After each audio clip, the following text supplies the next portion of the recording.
In this video, I am going to discuss a Facebook rant made by a Georgia real estate attorney regarding wire fraud and real estate buyers. Recently, I was made aware of a Facebook post made by a Georgia real estate attorney working in the metro Atlanta area. He was angry and frustrated about wire fraud that occurred with one of his real estate closings. His Facebook post and rant was so pointed and direct, I felt that people needed to read it and see it for themselves.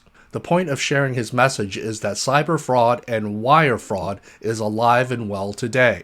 And this is what his Facebook post and rant said. I have to rant for a minute. First of all, many realtors are my best friends. This rant is about separation between the best realtors and the average ones. And here is what I mean.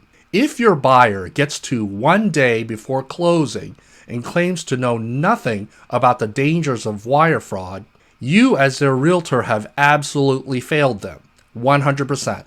Shame on them and shame on you when they lose $40,000 to a fraudster.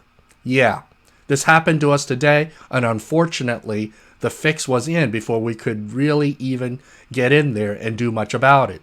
The hackers were in play and impersonating people so quickly, it was over before it started. And the buyer said, "Nobody told me about this," despite the fact that they signed 2 guard documents disclosing the whole wire fraud scheme and at least 2 warnings from my office warning them about it. And still, money gone. Realtors, please, get in your buyers' faces and verbally tell them that people are trying to steal their money. Some of these buyers just don't listen, and I feel like you can't help them. No matter how it feels like they are going to send their funds to a car dealership in Florida if someone tells them to. It's frustrating. Stop being so trusting, people. We are at war with thieves, but in other cases, it's a lack of proper warning from those of us who are the gatekeepers of the information. We tell you and tell you and tell you, but why does it still happen?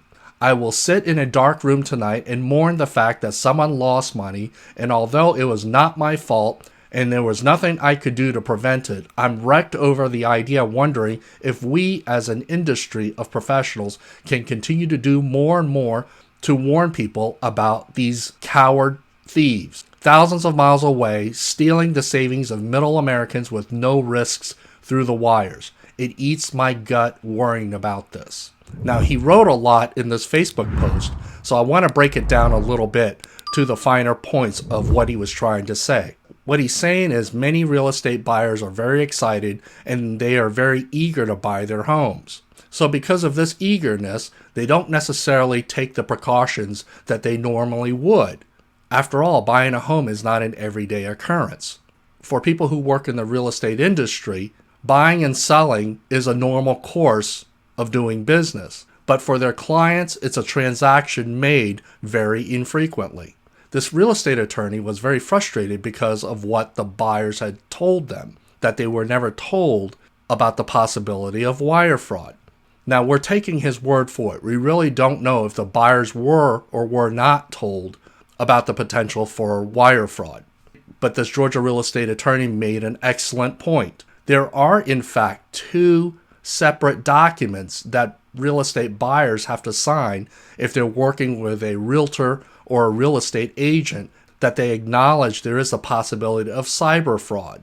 What the Georgia real estate attorney said in passing, I'm going to go into a little bit more detail. In Georgia, there's a good chance if you're a real estate buyer that you will be signing a buyer brokerage agreement. And on page 6, clause number 9, this is what the clause says about cyber fraud.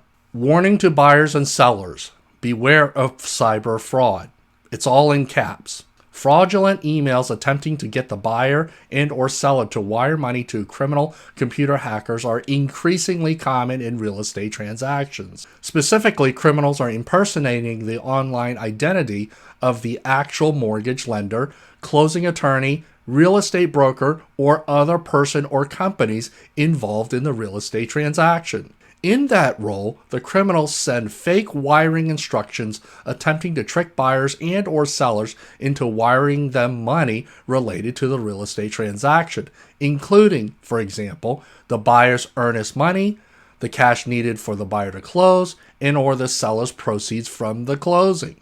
These instructions, if followed, will result in the money being wired to the criminals. In many cases, the fraudulent email is believable because it is sent from what appears to be the email address / domain of the legitimate company or person responsible for sending the buyer or seller wiring instructions. The buyer and or seller should verify wiring instructions sent by email by independently looking up and calling the telephone number of the company or person purporting to have sent them. Buyers and sellers should never call the telephone number provided with wiring instructions sent by email, since they may end up receiving a fake verification from the criminals. Buyers and sellers should be on special alert for number 1, emails directing the buyer and or seller to wire money to a bank or bank account in a state other than Georgia. Number 2, emails from a person or company involved in a real estate transaction that are slightly different, often by one letter, number, or character from the actual email address of the person or company.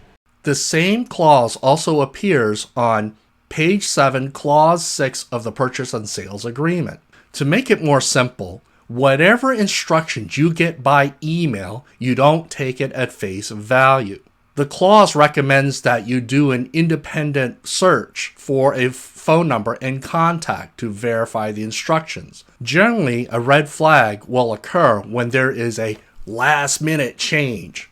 Those are the ones that you have to be on the lookout for. Also, receiving text messages from an unknown number with new instructions is a red flag. Now, a real estate agent or realtor may not get wind of this until it's too late. And this is what the Georgia real estate attorney who made the Facebook post was trying to say. By the time they found out about it, the money was wired to someone else. Now, I do want to give you some good news regarding this particular situation. This Georgia real estate attorney said that they were ultimately able to recover the $40,000 through a lot of persistence and follow-up. But the fact that it happened at all is something that he wished would have never happened. And quite honestly, whether you're a real estate agent, you're the closing attorney, you're the buyer, or you're the seller, this is not good for anyone. I think we can all agree on this. If you're a real estate buyer or seller, you need to be mindful of the possibility of cyber fraud and wire fraud. It can be a very disastrous event. Cyber fraud and wire fraud can happen anywhere. Whether you're a real estate buyer or seller, if you're the one who's being asked to wire funds, you bear a heavier responsibility to independently verify the information you receive. I want to make it clear that these criminals are out there and everyone hates what they do.